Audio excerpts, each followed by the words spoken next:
Chubb Insurance, a comprehensive review. Chubb Insurance is known for providing premium insurance products, particularly catering to high net worth individuals. Their coverage options include auto, home, business, and specialty insurance, often with higher limits and unique perks compared to standard insurers. Below is a detailed review of Chubb Insurance, covering customer satisfaction, financial strength, and policy features. Comprehensive coverage options. Chubb offers tailored policies for homeowners, auto, renters, and business insurance. Their coverage often includes benefits like extended replacement cost for homes, agreed value auto policies, and coverage for high-value personal items such as jewelry and fine art. Customer satisfaction and reviews.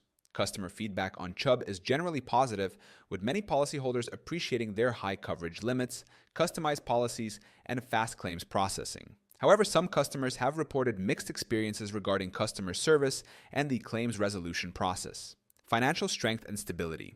Chubb holds top-tier financial strength ratings, indicating a strong ability to pay out claims. This reliability makes them a trusted choice for individuals and businesses seeking long-term insurance security.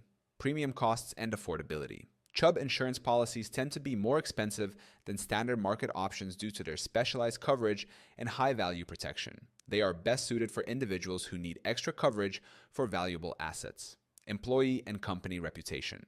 Chubb is regarded as a stable employer with positive employee feedback regarding company culture and benefits. Their strong reputation in the industry reflects their commitment to both policyholders and employees. Is Chubb the right choice? Chubb is an excellent option for those seeking high-quality coverage and superior financial protection. However, prospective policyholders should compare rates and services to ensure they fit their needs. To find out if you're paying too much for insurance, click on the link in the description below.